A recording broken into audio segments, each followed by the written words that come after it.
Selamat pagi anak-anak. Pagi, Pak. Hari ini kita akan membahas tumbuhan paku atau peteri kita. Ada yang tahu tumbuhan paku itu apa? Mas Dia. Saya nggak tahu Pak. Oh, Mbak Rahma tahu peteri Tahu ya, Pak? atau Mbak Vira? Oke, jadi saya jelaskan dulu. Pteridophyta atau dari bahasa Yunani, pteron atau yang artinya bulu, dan piton yang artinya tumbuhan, merupakan kelompok plantae yang tumbuhnya sudah berbentuk ormus atau sudah memiliki bagian akar, batang, dan daun sejati.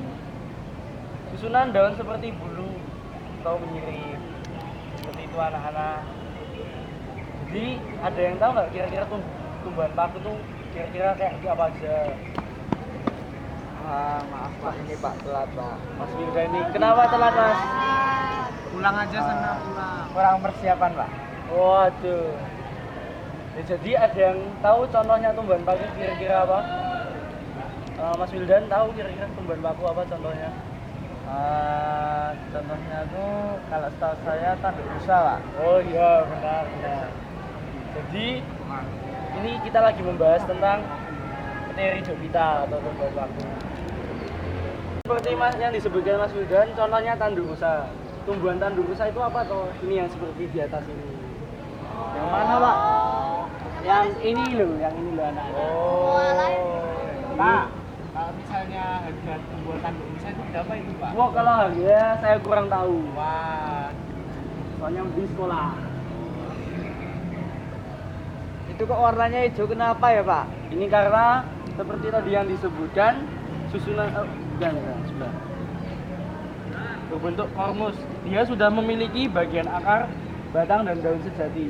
Seperti yang kita ketahui, daun sejati sudah memiliki klorofil. Ini warnanya hijau. Jadi intinya ada klorofila gitu ya Pak? Iya. Oh ya. Jadi Mas Wildan, Mas Firnya lagi sakit Pak Mas? Oh Mas iya Wildan. sih, tapi nggak apa-apa sih Pak, tak buka aja. Buka Mas. Jadi sebenarnya tuh apa sih Pak tanduk rusa tuh bisa dijelasin lebih rinci nggak? Jadi gini loh.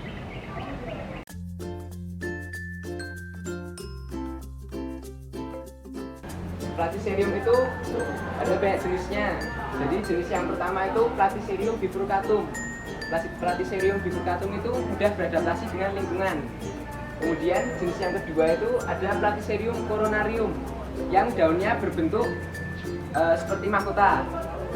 Kemudian ada Platycerium ridleyi yang banyak dikoleksi karena daunnya berbentuk eksotis.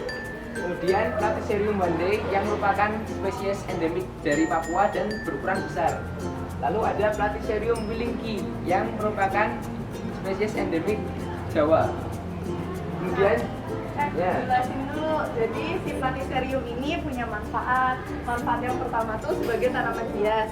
Nah, sebagai tanaman hias tuh maksudnya jadi misalnya kita punya Platycerium nih, punya si tanaman paku, terus tanduk rusa. Nah, terus kita taruh di pohon karena dia bersifat epifit yang akan dijelaskan nanti.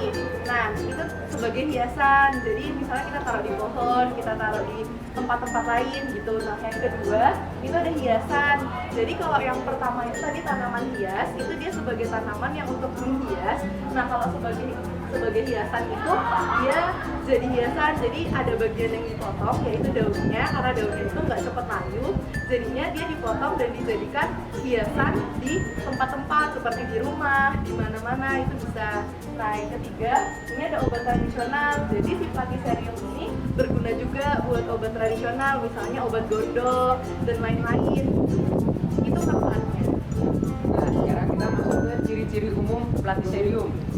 Jadi, Platycerium itu bersifat epifit, yaitu mereka melekat pada tumbuhan lain. Namun, Platycerium tidak bersifat parasit, sehingga tidak merugikan tanaman yang ditempeli. Kemudian, Platycerium tidak menyukai tempat yang terpapar sinar cahaya, sehingga mereka cenderung untuk bersembunyi di sisi yang yang tertutup oleh cahaya. Kemudian mereka berkembang biak dengan spora atau memindahkan rimpang. Gitu.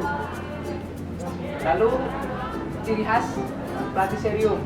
Platycerium mempunyai dua tipe daun. Yang pertama daun steril. Jadi daun steril ini berbentuk mahkota. Daun steril ini berfungsi sebagai pelindung akar, menjaga kelembapan, dan mengumpulkan dan menjaga nutrisi.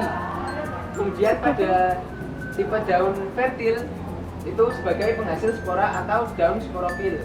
Daun fertil ini cenderung untuk berbentuk seperti menjuntai ke atas dan ke bawah. Nah, yang selanjutnya itu kan dia makhluk hidup juga, jadi dia bereproduksi juga. Jadi pertama di sini ada sporofit dewasa. Jadi ada dua generasi sporofit dan generasi gametofit. Sedangkan bunganya sendiri karena dia termasuk Pteridophyta, jadi di sini ada gambarannya. Ini ada sporofit dewasa di mana dia menghasilkan spora. Nah, penghasilan spora ini ada sporangium. Lalu sporangiumnya bermeiosis, membelah, menghasilkan spora-spora. Nah, lalu sporanya tumbuh dan menghasilkan, setelah dia jadi spora itu tumbuh menjadi gamet. Di mana di sini ada gametofit juga, dan di gamet ini dibagi jadi dua karena dia gametofit, jadi dia berkembang biak dengan alat kelamin. Jadi ada kelamin jantan dan kelamin betina, di mana archegonium sebagai kelamin betina dan antheridium sebagai kelamin jantan. Nah, lalu mereka dari telurnya di indung telur betina, dia menyimpan telur dan spermanya ini mengejar si ovumnya, lalu terjadilah zigot di sini. Nah, setelah terbentuk zigot yang tadinya haploid dengan haploid jadi diploid. Nah, udah kayak gitu si zigotnya ini bermitosis jadi sporofit baru, di mana si sporofit baru ini udah bentuk bersifat di sini, jadi ada gametofitnya, sementara atasnya sporofit baru. Jadi itu reproduksinya itu berulang-ulang terus. Jadi gitu teman-teman. Jadi Platycerium itu penjelasannya kayak gitu. Terima kasih. Mas Wildan. Oh ya, makasih Pak. Ya, ada yang mau bertanya lagi? Mas, iya. Bapak, saya nggak tahu sama sekali. Anak-anak, materi kita untuk hari ini tentang tumbuhan tanduk rusa dan juga Pteridophyta. Untuk contoh tumbuhan lainnya bisa kita tunggu di video berikutnya.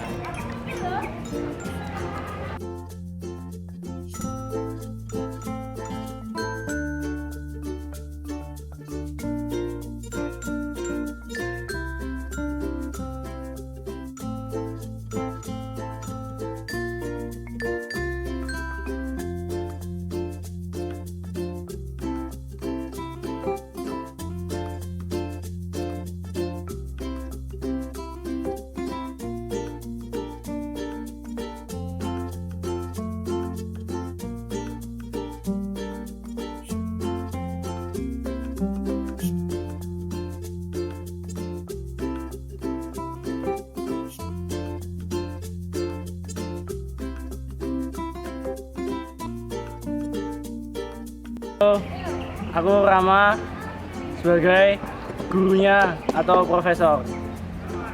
Namaku Dia, aku sebagai murid yang agak pemalas. Terima kasih. Halo, aku Wildan, aku sebagai murid jenius. Halo, aku Alivia, aku sebagai profesor. Aku Rafif, aku berperan sebagai profesor.